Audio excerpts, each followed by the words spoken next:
start.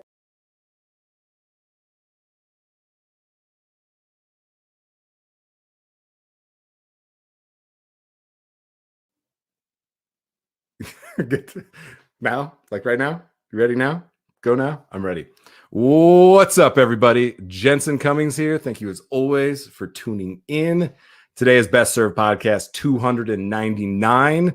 We're talking park where people are. Seems like an obvious statement, yet it can be so challenging when you get caught up in the minutia of what you do and how you do it and the grind of the daily. That's going to be Ching's journey on the truck. So making sure you understand where people are, how to get in front of them, so important. This is Best Served New Volume 2. We're on episode 7 and 8 of 8, the final, the home stretch. So I want to bring Ching in to check in real quick. Ching, good to see you. Good to see you as well. All right, you're days away, putting a lot of pressure. This is when it gets really exciting. This gets scary as hell. So break it down. Where are you at? How are you feeling? What's the latest? You bet. So spent last weekend playing with some recipes during the snowstorm and everything because I was like, well, it's a good time to play with recipes.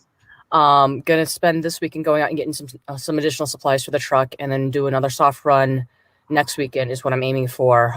Full portion sizes, working the POS system, all of that stuff, so I can make sure that when we do the official grand opening, hopefully in a week or two after that, that all systems are lined up and firing, and I don't have any holy crap moments on that first, big day. Oh, you'll have a lot of holy crap moments all day, every day. No doubt about it. You just hope that you're in the right position to be able to bob and weave as they come. One of the things that you said, very, very important. I think this goes underestimated in restaurants. I remember this being a vulnerability. Full portions. Right. We do a lot of menu tastings with our back of house team. Then we involve the front of house. Right. We do these menu tastings and there's 10, 12, 17 people and we put up 2 dishes and everybody cuts everything into tiny little bits. And some people don't even get some stuff and they go, oh, this is really good. And you get kind of this feedback. Well, the only thing that matters is would somebody order it again? And sometimes there's really great dishes for a bite or two. Yet you get palate fatigue or whatever it might be. At the end, you're like, yeah, I'm good. I don't ever need to order that again. That's a big vulnerability. And so I appreciate that you're going to do another one where you're focusing on the full portion is super important. One of the other things that I think is interesting sometimes is for a soft opening is have people pay and then give them a gift card for, say, twice the value of what they paid. So you're kind of paying for their meal. There is something interesting about when I have to think about the financial transaction and eating a whole dish.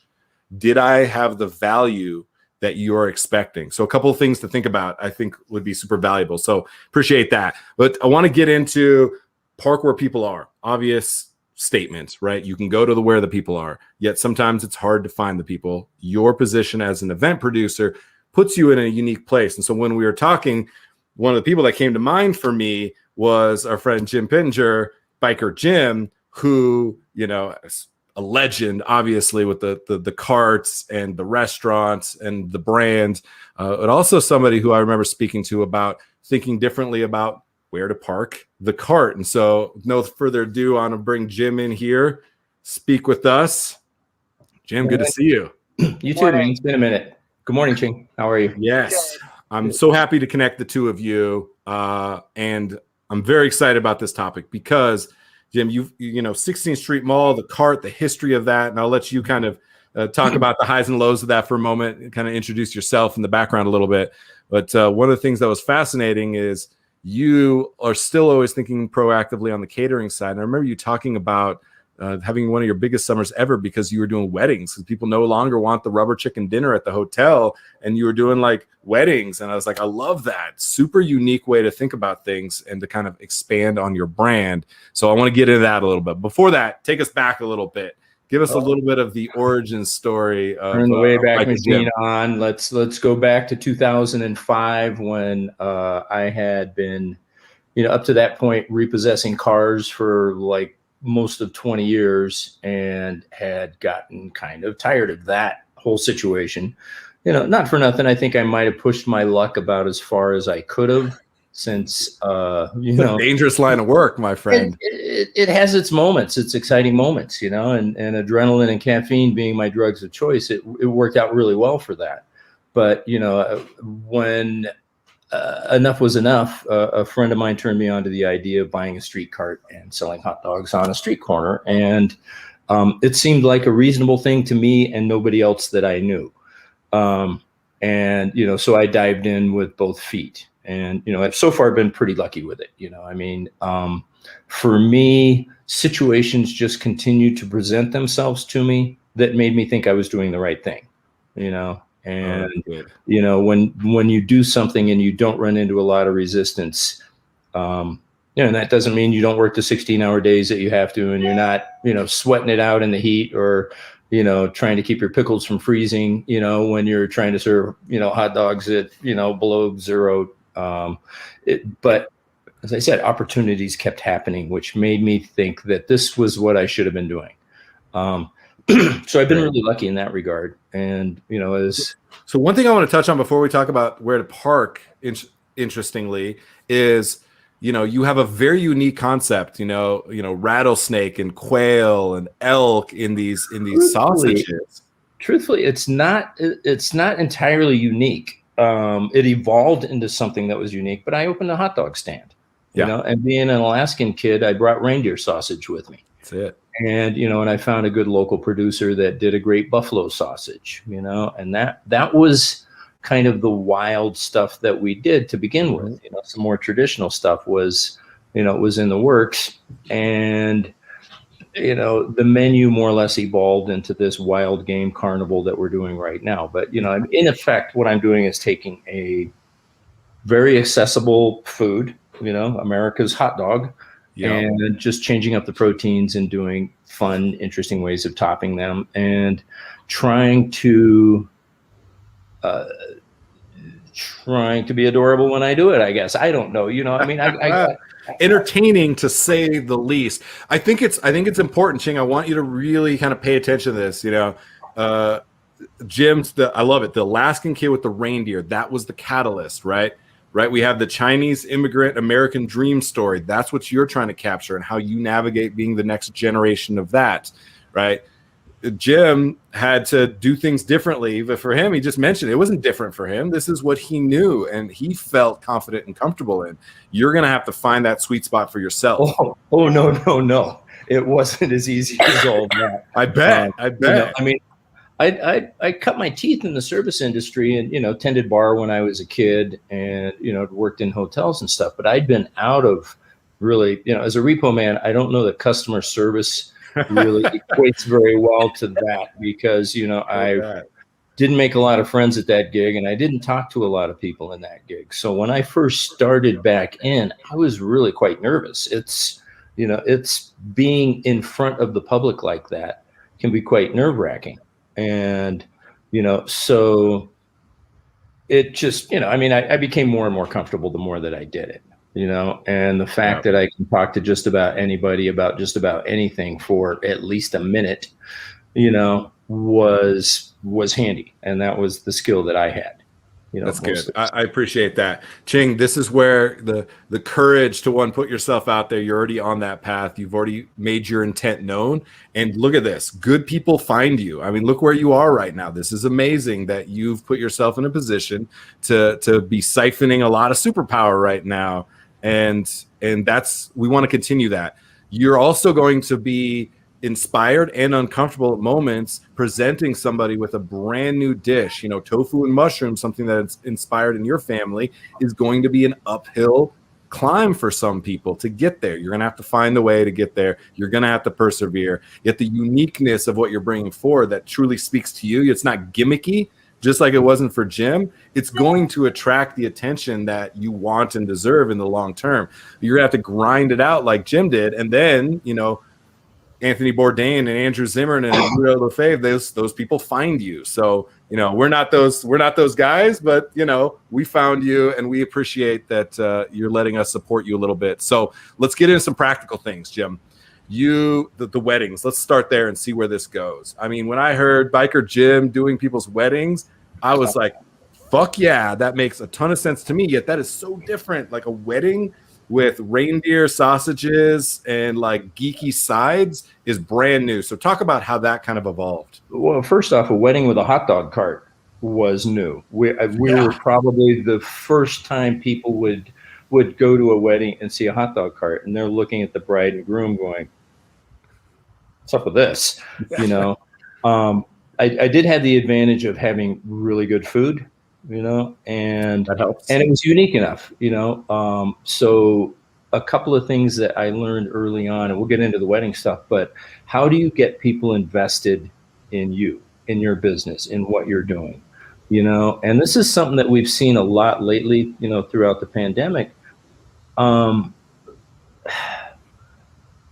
Customer service has not been what it has been before at a lot of restaurants, at a lot of places. You know, you can't use the bathroom, you know, I mean, for God's sakes, or, you know, that's what we have, or that's, you know, I mean, things that, you know, those in the service industry have kind of, you know, look for in how do you relate with customers, you know. It doesn't feel like it's been what it, and I'm not saying that's across the board. There's absolutely some standout places, but, you know, I've run into that a lot lately.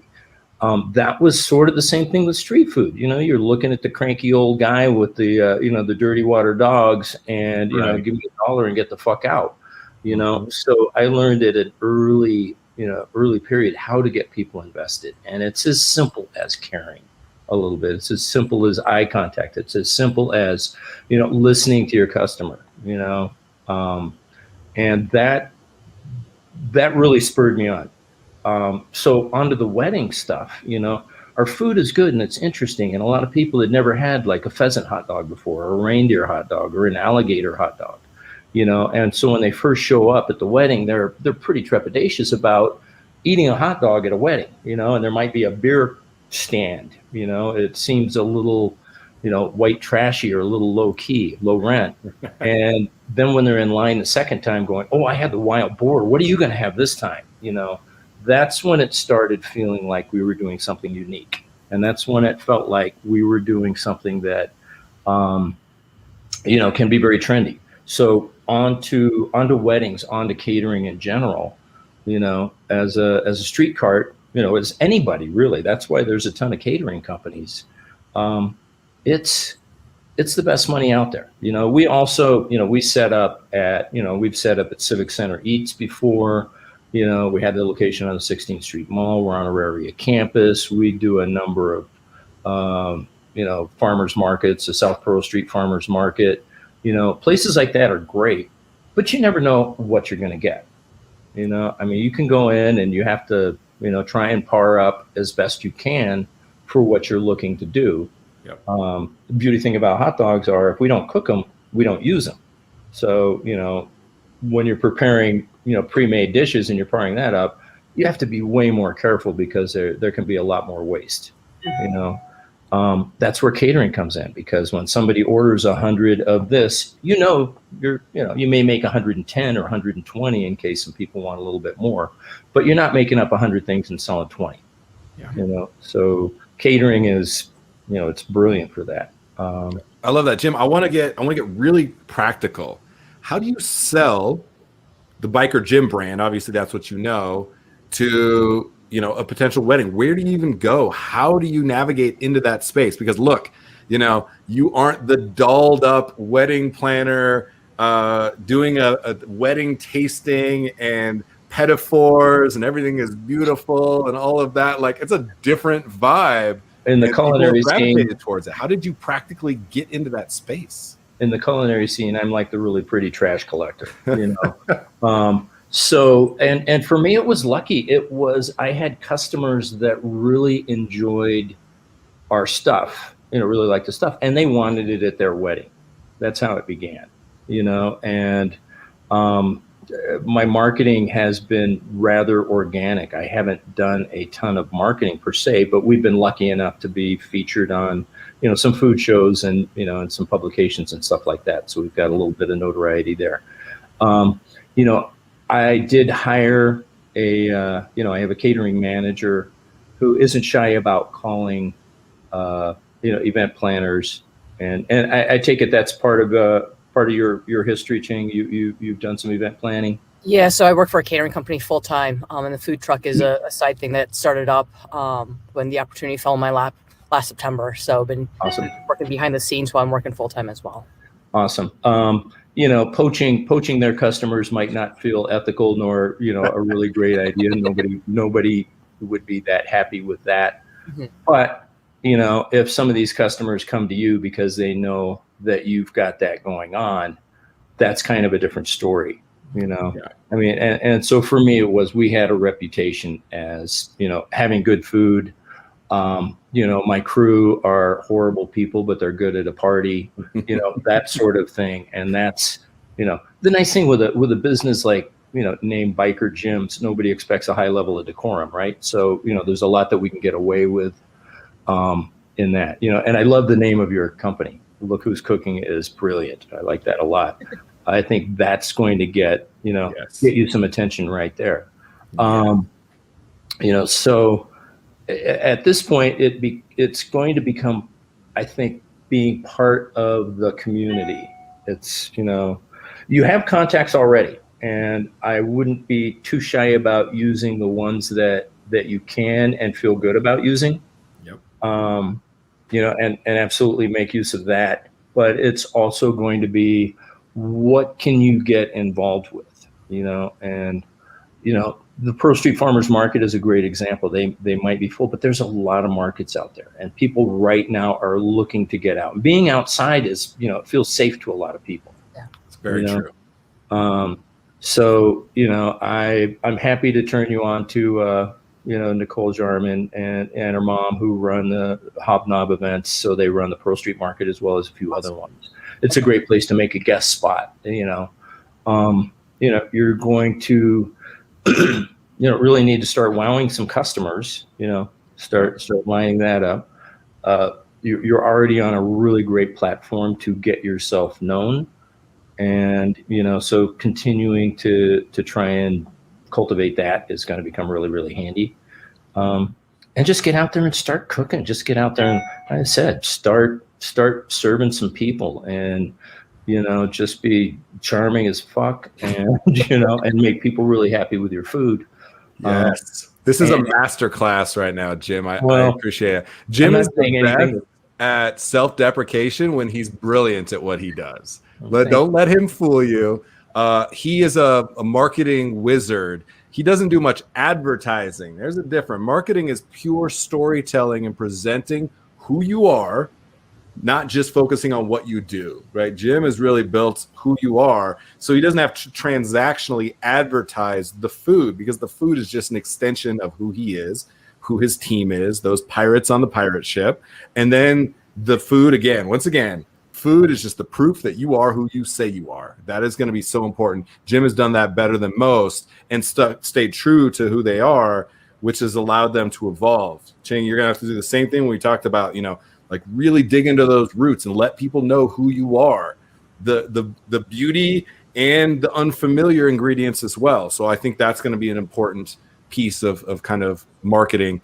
I think what Jim's talking about too is like, you need to be everywhere for a while. You need to let people see you and see the beautiful truck and interact with you and see you, like the joy that you're going to have. It's going to inspire you. It's going to inspire them. And people like Nicole, there's definitely gatekeepers that can get you in a position to get in front of not just a good amount of people to be able to sell the 100 orders that Jim mentioned, also to get in front of the right people that cultivate that foundation, because you're going to need those early adopters. That's what Jim really found, is those early adopters, because mainstream, you don't sell to the mainstream. Your early adopters, they sell to the mainstream. That's what you need. You need some like acolytes. You need some people that really buy into the brand, because it's unique and it's uniquely used. So appreciate this. Ching, what other questions do you have for Jim while we got him here? While we got Jim and Bonnie, if you have questions for the cat, I feel like the cat might be, you know, side genius helping Jim on his marketing strategies.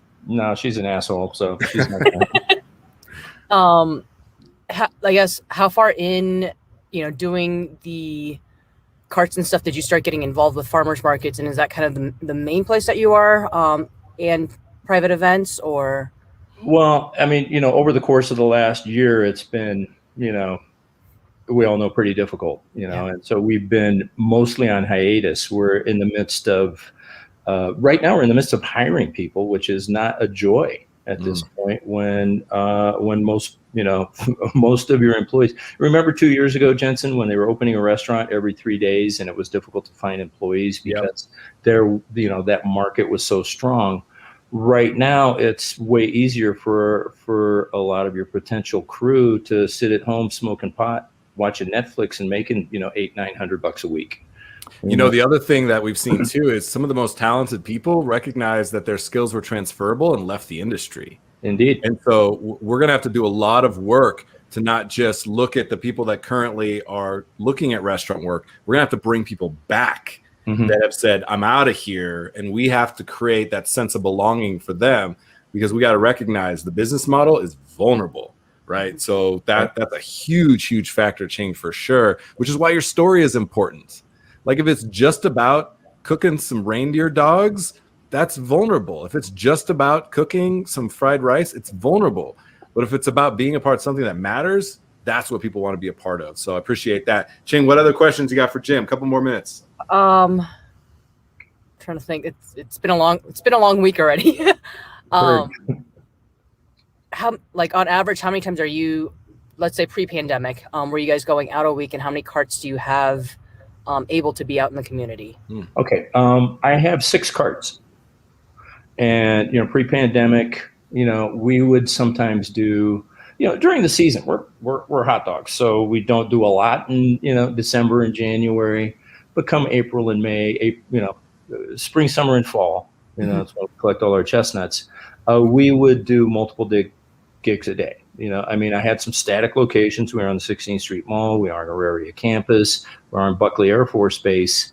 But we would also, Steve told you, we would also, do as much catering as we could.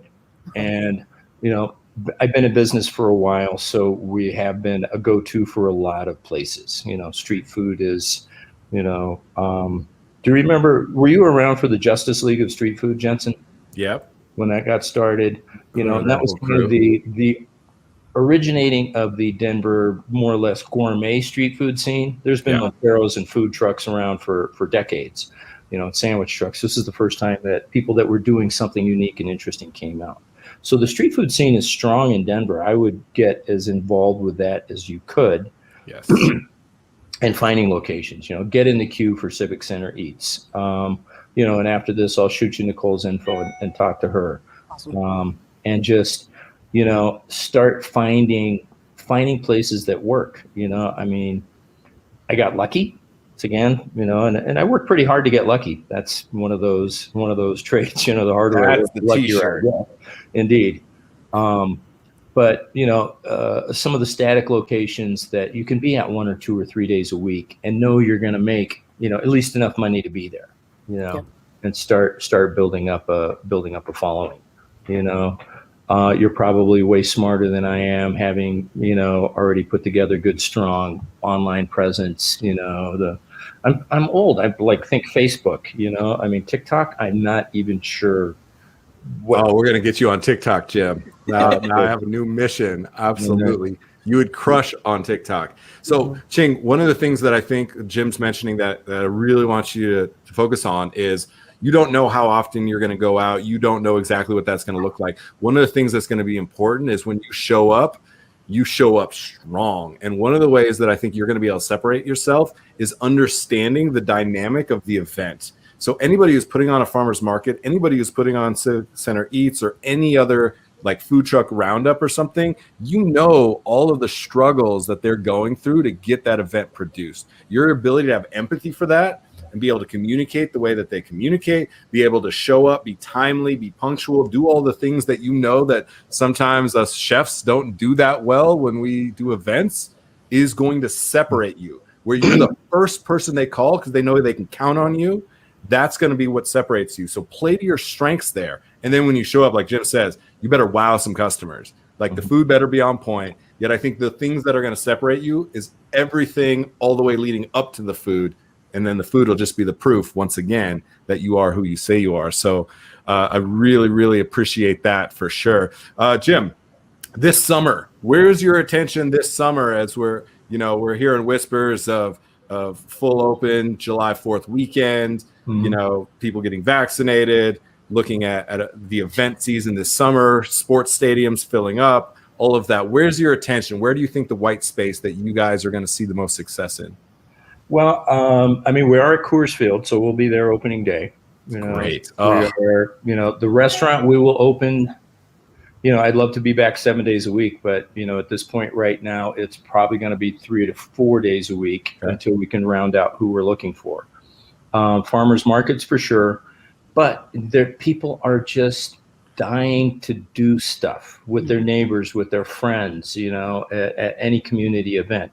And there's a number of organizers that are going to be up. You know, we have a number of catering gigs already lined up this summer, so we're excited for that. And as I said, that's the cream of the crop. That's where you know you're going to go in and you're going to make X money. Your crew loves working those because they usually get tipped well. You know, so that's the focus at this point right now. I have a focus in retail. You know, time to start pimping the brand a little bit. Let's go. You know, trying to make that a little more happening. The restaurant is getting a really fun facelift. So when we get the doors open there, it's going to also be really, you know, it'll still be the garage chic we're looking for, but it'll have some attraction to it. I love it. Couple things to unpack as we wrap that up. What you just said, every single restaurant, every single operation needs to be in CPG, consumer packaged goods. You need to be selling your brand, getting it into people's homes, on the pantry, top of mind at all times, increase revenue, diversifying your streams. It's everything. It's the game that you need to be in. So I want you to think about your pho sauce and all those things that Jim's talking about. Jim, I am so excited to hear you say that. Super important. The last thing that I wanted to touch on is Jim has done some of the most amazing collaborations. It's big on collaboration. Ching, I want you to start thinking, and I want you to present a plan and see if Jim might be interested in doing a collaboration with you. You're going to have to dig deep. The best of the best are looking to Jim all the time to do collaboration. But I think you might come up with something super unique and personal and find how thoughtful you are and find something that's interesting to Jim, because you do a collaboration dog with Jim, it changes your brand for sure. Yeah, so, we've done some fun things with some local chefs, you know. Yeah. So I want you to get back in the lab and start thinking. And if you create that opportunity for yourself, again, people find you. People want to support good people doing good things. And Jim is absolutely one of those people. So Jim, I can't thank you enough. We'll follow up for sure. Some introductions to Nicole and the types. Love to see the two of you at an event. We'll bring the whole crew down, the drone, film the whole thing. Like, I want to see you guys there. That'd be make me so happy. Awesome. Fantastic. All right, Jim, you have a great rest of your day. Thank you. We'll let you go. Cheers. My pleasure. Thank you. Ching, I'll talk to you soon. Sounds good. All right, Ching. That's awesome. Absolute legend. Of course, the alarm is going off. We'll wrap this super quick. It's always something. Ching, good episode. Really take this to heart. I think getting you connected with some people that Jim mentioned, and getting you in the right spots, and then really think about that collaboration dog that's served at biker gyms with Look Who's Cooking could be a game changer for you. So, all right, Ching, that's it. Next week, we're going to talk Instagrammable street food. Really think about how your visual identity is going to be expressed. So we're going to dig into that a little bit next week. I'm excited. I'm kind of sad we're going to be done soon. I know. Just the start. We'll stay connected to you. Everybody is invested in you now. We're invested in you, and cannot wait to see, you know, where you take it from here, because I think you have such a great foundation, such a great story, and now you're building a great team. You haven't even hired one employee, and you already have a great team, because you're the type of person that attracts good people to you, and you need that is a superpower you need to like really cultivate. Thank you so much. All right, Ching, have a good rest of your day. Thank you. You too, Jensen. All right, everybody, that is it for today's episode. Great episode. You know, that is just relationship building at its best. So important to me now, forever. Jim and Ching will be connected, and I know great things come from good people connecting good people. Truly believe that. So excited once again. Best Served Podcast 299. Park where people are. Understand where people are and take them on that journey like Jim did, like Ching's planning to do. So once again, Look Who's Cooking has been the focus of our 8-part series. This is 7 of 8. Next week will be the last episode, Best Served New Volume 2. That is it for this episode. Thank you all for tuning in. Cheers.